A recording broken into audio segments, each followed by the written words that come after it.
बिस्मिल्लाहिर्रहमानिर्रहीम, अस्सलाम वालेकुम। मैं शाहिद सकलैन हूँ। आप देख रहे हैं मेरा यूट्यूब चैनल, फेसबुक पेज। आज 1 नवंबर है, बुध का दिन है। बात करेंगे अमेरिका में पेश आने वाले एक बहुत ही अफसोसनाक वाक़ये के हवाले से। अमेरिका का वाक़या इसलिए आपको बता रहा हूँ कि उसमें किसी और की नहीं बल्कि एक पाकिस्तानी माया नाज बच्चों की डॉक्टर ख़ातून 52 साल तलत जहान जो है उनको बाकायदा तौर पे चाकू से वार करके, और एक बार नहीं कई दफ़ा चाकू से वार करके बड़ी बेदर्दी से एक 24 साल शख्स ने जो है वो कत्ल किया है। अब इस मामले को लेकर जो है वो अमेरिका में और दूसरे ममालिक में जो है बात हो रही है। असल में इसको कहा जा रहा है, जो वहाँ पे मुस्लिम कम्युनिटी है और जो बाकी लोग हैं वो ये कह रहे हैं कि ये हेट क्राइम है, मुसलमानों से नफ़रत का जो मामला है उसका इशू है। और क्योंकि वो एक मुसलमान थी और आजकल आपको पता है जो सूरत हाल फ़लस्तीन में है, जो दूसरे मामला चल रहे हैं, उनको देखकर जो है ये जो 24 साल शख्स है इसने जो है उनके ऊपर हमला किया और बाकायदा तौर पे हमला किया। और हमला करने के बाद जो है ये वहाँ से चला गया और दूसरी जगह से इसको गिरफ़्तार किया गया। ये गिरफ़्तार हुआ है, इसके ऊपर चार्ज भी लग चुका है। अमेरिका में ये ज़ाहिर बात है, एक कानून है, उसके मुताबिक उन्हें चार्ज कर दिया। तलत जहाँ साहिबा की जो है वो नमाज जनाजा भी अदा कर दी गई है और उनको जो है आखिरी आरामगाह तक पहुँचा दिया गया है। इस वाक़ये की तफसील आपके सामने रखूँगा। ये वाक़या कैसे पेश आया, ये शख्स कौन था जिसने ये सारा कुछ किया, वजूहात इसके पीछे क्या है, वहाँ पे जो पाकिस्तान के सफ़ीर हैं वो इसके मामले पे क्या कह रहे हैं, जो वहाँ की पुलिस है वो क्या इसके ऊपर इन्वेस्टिगेट कर रही है। वाक़ये से लेकर 28 तारीख़ का ये वाक़या, 28 अक्टूबर का, और आज तक की जितनी भी डेवलपमेंट्स इस वाक़ये के हवाले से हुई हैं आपके साथ शेयर करूंगा। मैं इसके ऊपर वीडियो पहले करना चाह रहा था लेकिन मैं नहीं कर सका। अब जो है क्योंकि हमारी वहाँ पे जो मुस्लिम कम्युनिटी है उसका हमारे ऊपर हक़ होता है। ओवरसीज़ पाकिस्तानी जो हैं वो हमारे दिल के बहुत ज़्यादा करीब होते हैं और उनके साथ अगर इस किस्म का कोई वाक़या वहाँ पे पेश आ जाए तो मेरे ख़्याल से इसके हवाले से बात ना करना नाइंसाफ़ी होती है। बहरहाल जी आपको बताऊँ, ये ह्यूस्टन के साथ जो है कॉनरो है, इसमें ये रिहाइश इन्होंने अख्तियार की थी। कोई तकरीबन 2 हफ़्ते कबल ये वहाँ मूव हुई थी। जो है ये अपनी बेटी के साथ वहाँ पे रह रही थी। 14 साल बेटी इनके साथ वहाँ पे रहती थी। थोड़ी इनकी आपको थोड़ा सा इनकी पहले तफसील बता दूँ कि ये थी कहाँ से, कौन थी। सिंध से ताल्लुक़ था जी, और ये हैदराबाद सिंध से इनका ताल्लुक़ था। ये पैदाइश इनकी हैदराबाद की थी। उनके भाई की मैं गुफ्तगू सुन रहा था, वो बता रहे थे कि इनके वालिद जो है नाइजीरिया शिफ्ट हो गए थे। नाइजीरिया से ये लोग वापस पाकिस्तान आए थे। कराची से इन्होंने तालीम हासिल की थी। ये डॉक्टर बन गई थी और डॉक्टर बनने के बाद ये अमेरिका मूव हो गई थी और बड़े अरसे से वहाँ पे जो है ये खिदमात सर अंजाम दे रही थी। 2008 से जो है ये अमेरिका में प्रैक्टिस शुरू की और ह्यूस्टन के मारूफ चिल्ड्रन हॉस्पिटल में माहिर अतफ़ाल के तौर पे खिदमात सर अंजाम दे रही थी डॉक्टर तलत जहाँ।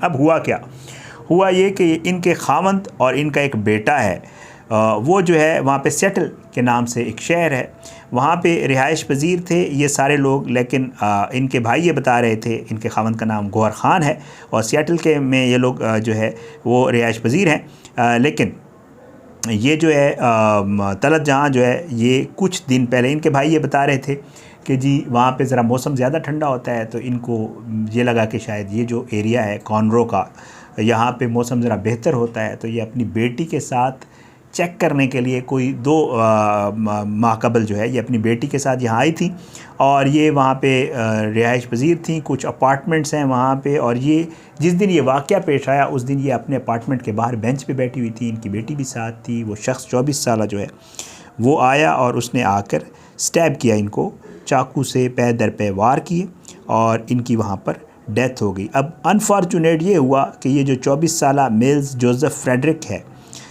इसको पुलिस ने गिरफ़्तार कर लिया। लेकिन अनफॉर्चुनेटली ये हुआ कि इसने ना सिर्फ उनको कत्ल किया बल्कि कत्ल करने के बाद उसने तसल्ली की, बैठ के नब्ज़ चेक की, और जब उसको ये यकीन हो गया कि जी ये जो है इनकी डेथ हो गई है, उसके बाद वो वहाँ से भाग गया। पुलिस को इत्तला मिली, पुलिस जो है उसको उन्होंने बाद में किसी दूसरे एरिया से जो है गिरफ़्तार कर लिया।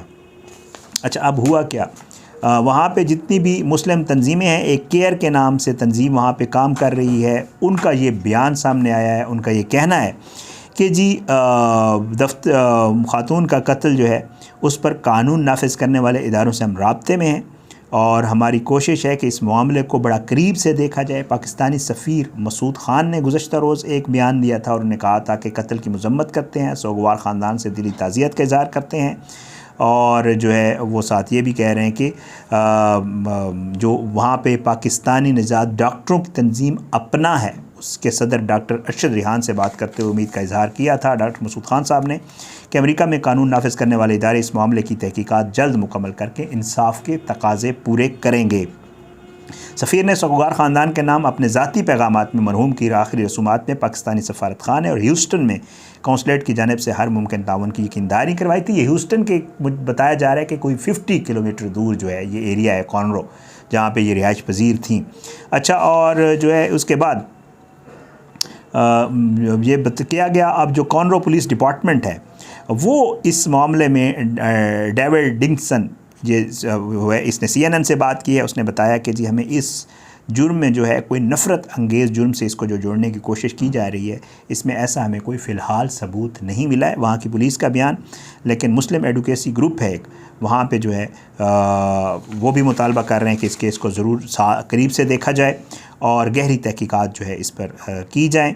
और जो council on American Islamic relations है ह्यूस्टन की, उसने भी एक बयान जारी किया है। उन्होंने अलमनाक हादसा इसको करार दिया है और उन्होंने कहा है कि जी हमें जो है इनकी जो पुलिस है उसके बयान के ऊपर जो है यकीन नहीं है, बट ये है कि हम ये मुतालबा करते हैं कि इस मामले को जो है इसकी तहकीकात पर गहरी तवज्जो दी जाए। अब जो ब्लैकबर्न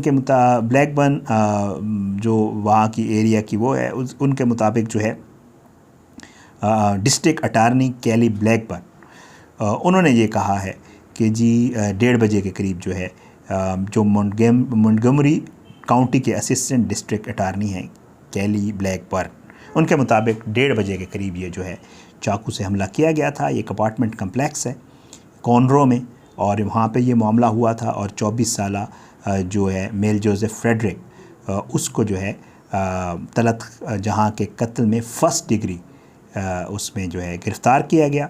और जो है फ्रेडरिक को जो है वो उसी इलाके से गिरफ़्तार किया गया, लेकिन जहाँ पे ये वाक़या हुआ था उससे थोड़ा सा दूर गिरफ़्तार किया गया, ये बताया जा रहा है वहाँ से। ब्लैकबर्न ये कहता है कि जी हमें इसके कत्ल का कोई मुहर्रिक या मकसद अभी तक नहीं पता चल सका, कत्ल की तहकीकात जारी हैं। तो तफ्तीश के हवाले से उसने कहा कि जी हमें इसमें जो हेट वाला मामला है वो भी नज़र नहीं आ रहा, ये इन्होंने भी ये कहा है। अब जो है वो वहाँ पे गिरफ़्तार है और आखिरी जो इतलात हैं वो यही हैं कि चार्ज तो उसको कर दिया गया है, लेकिन ज़ाहिर है बताया ये जा रहा है कि मोंटगोमरी काउंटी डिस्ट्रिक्ट क्लर्क की वेबसाइट पे फ्रेडरिक के वकील की तफसीलात अभी तक सामने नहीं आई हैं, अभी तक उसका कोई वकील नहीं हुआ है, ये भी ख़बरों में आ रहा है। और साथ साथ ये भी बताया जा रहा है कि मोंटगोमरी काउंटी के रिकॉर्ड से पता चलता है कि फ्रेडरिक को 5 लाख के बॉन्ड पर रखा गया है और अभी तक अदालत की जो तारीख़ है इस केस के हवाले से वो भी मुकर्रर नहीं हुई है। तलत जहाँ जो है उनको वो अपने ज़ाहिर बात है बेटी के साथ रह रही थी कॉर्नरो में, जैसे मैं आपको बता रहा हूँ सेटल में उनकी बॉडी जो है उनकी वो शिफ्ट कर दिया गया और उसके बाद तदफीन कर दी गई, क्योंकि वहाँ पे उनके हस्बैंड और उनके बेटे वहाँ पे थे। और बाद में हस्बैंड और बेटे ने भी फिर कॉर्नरो शिफ्ट हो जाना था अगर तलत और उसकी बेटी वहाँ पे सेटल हो जाते कुछ दिन के बाद। तो ये बड़ा अफसोसनाक वाक़या पाकिस्तान कम्युनिटी के हवाले से। वहाँ पे मेरे कुछ डॉक्टर व्यूवर्स हैं, उन्होंने मुझे उनकी वीडियोस भी भेजी हुई थी और उन्होंने मुझे कहा हुआ भी था कि आप इसके ऊपर बात करें, क्योंकि वो ये चाह रहे थे, ज़ाहिर बात है ये हक़ भी बनता है वहाँ पे जो पाकिस्तानी कम्युनिटी है कि उनके हवाले से हम आवाज़ उठाएं और उनके मामलात के ऊपर बात ज़रूर करें। तो यहाँ तक है, इंशाअल्लाह कोशिश करूँगा कि इसके ऊपर कुछ आगे डेवलपमेंट्स होंगी, ये केस भी चलेगा और यकीनी तौर पर क्योंकि मुलज़िम गिरफ़्तार हो गया तो वो मुल्क है, वहाँ पर कानून भी है और कानून वहाँ पर ज़ाहिर बात है इन्वेस्टिगेट भी करता है और चीज़ों को पता करके फिर उसके बाद सज़ा भी देता है। हमारे मुल्क वाला वहाँ हाल नहीं है।